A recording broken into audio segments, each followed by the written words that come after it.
Halo, Assalamualaikum. Bertemu lagi dengan saya, Apoteker April Ayu Wulandari. Kali ini dalam materi kuliah Farmasi Matra, mata kuliah Farmasi Matra dengan materi klasifikasi bencana. Berikut adalah materi yang akan dibahas. Pertama, kita akan membahas dulu bencana. Bencana itu apa sih? Jelas yang namanya bencana itu adalah serangkaian kejadian yang tidak diinginkan, mengancam, dan mengganggu kehidupan dan penghidupan masyarakat. Berikut pengertian bencana menurut Undang-Undang Nomor 24 Tahun 2007 dan juga menurut WHO. Selain pengertian ini, kalian perlu tahu juga pengertian mengenai kerusakan akibat bencana, dampak dari bencana, pencegahan bencana, apa itu kesiapsiagaan, bagaimana tanggap darurat bencana, juga mitigasi, pemulihan, rehabilitasi, rekonstruksi, dan risiko bencana. Klasifikasi bencana ini menurut WHO dibagi 3, berdasarkan skala terjadinya. Ada yang skala kecil dalam lingkungan masyarakat atau komunitas tertentu, dan ada yang skala besar, bisa jadi nasional atau internasional. Berikut juga ada frekuensi kejadiannya, ada yang sering terjadi, ada yang jarang terjadi. Lalu WHO juga membagi bencana berdasarkan onset terjadinya, bisa secara perlahan, yaitu dari munculnya bertahap seiring berjalannya waktu atau yang terjadi tiba-tiba seperti bencana banjir atau gempa bumi dan lainnya. Nomor 24 tahun 2007, bencana dibagi menjadi 3, yaitu bencana alam, non-alam, dengan sosial. Bencana alam ini dibagi menjadi 2 tipe. Bencana geografis yang dapat terjadi di daratan, lautan, dan udara yang disebabkan oleh fenomena alam. Contohnya itu gempa bumi, tanah longsor, longsoran es atau glacier. Terus ada kekeringan, ada letusan gunung berapi, terjadinya banjir, adanya tsunami, ataupun sampai angin siklon. Semuanya itu termasuk ke bencana alam geografis. Bencana alam yang kedua adalah bencana klimatologi. Di mana bencana klimatologi ini bencana yang disebabkan oleh perubahan iklim yang ada di atmosfer itu bisa berlangsung lama.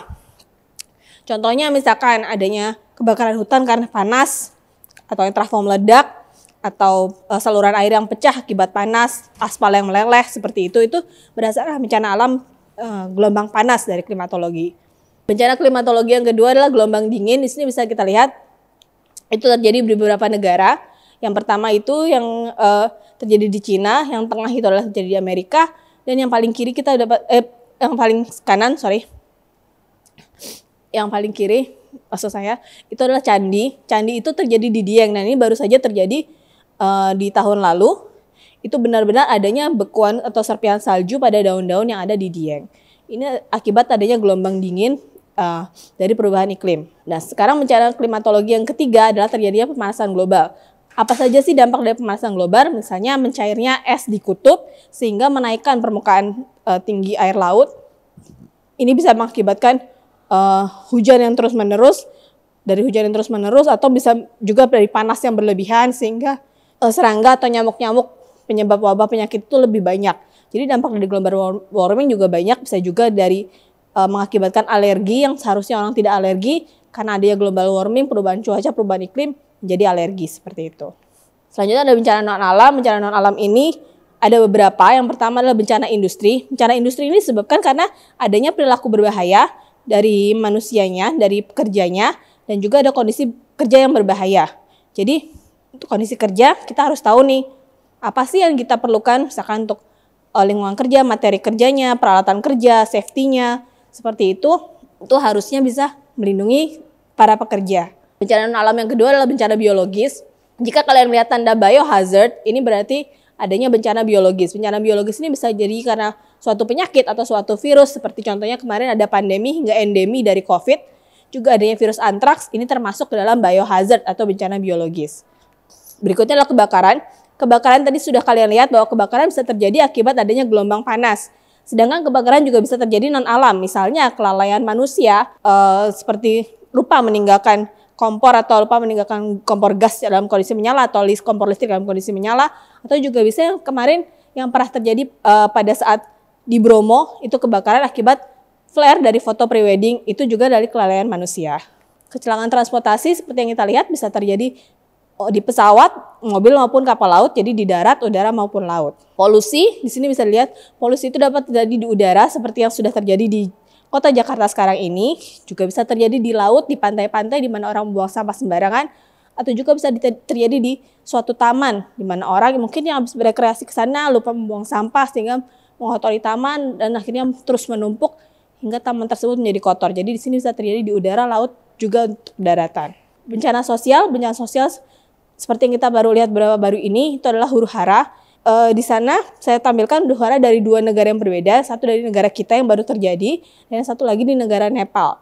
Jadi konflik sosial ini atau kerusuhan sosial atau huru-hara ini adalah salah satu ciri dari bencana sosial.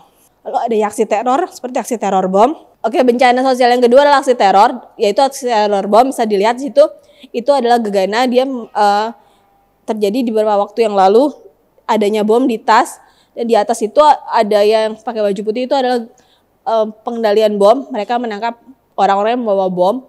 Yang dibawa itu adalah bom mobil yang terjadi di Turki. Berikutnya ada sabotase, jadi bisa dilihat itu ada sabotase beberapa tempat atau kejadian bisa dijadikan untuk sabotase. Ini adalah salah satu ciri dari terjadi bencana sosial.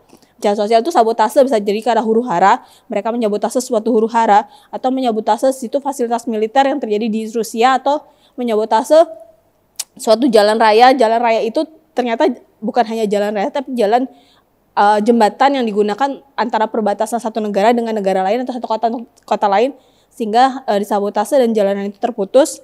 Atau adanya bom yang seperti kita kenal dengan 9/11, itu juga termasuk dari salah satu sabotase. Seperti itu contohnya. Yang terakhir ada bencana kimia. Untuk mengetahui apa sih bencana kimia, kalian harus memperhatikan juga simbol-simbol bahan kimia berbahaya berikut.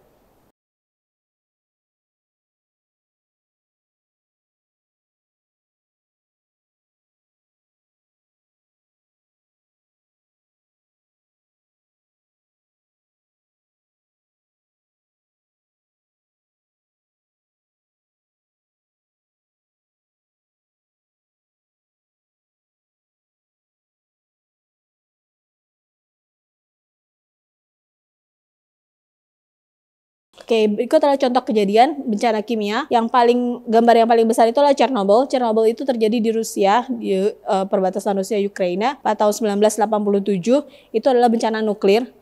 Sementara yang gambar di atas itu adalah bencana kimia yang terjadi di Cilegon, dan di bagian yang di bawah itu adalah bencana kimia yang terjadi di Cina beberapa waktu yang lalu. Jadi ini beberapa contoh akibat terjadi bencana kimia.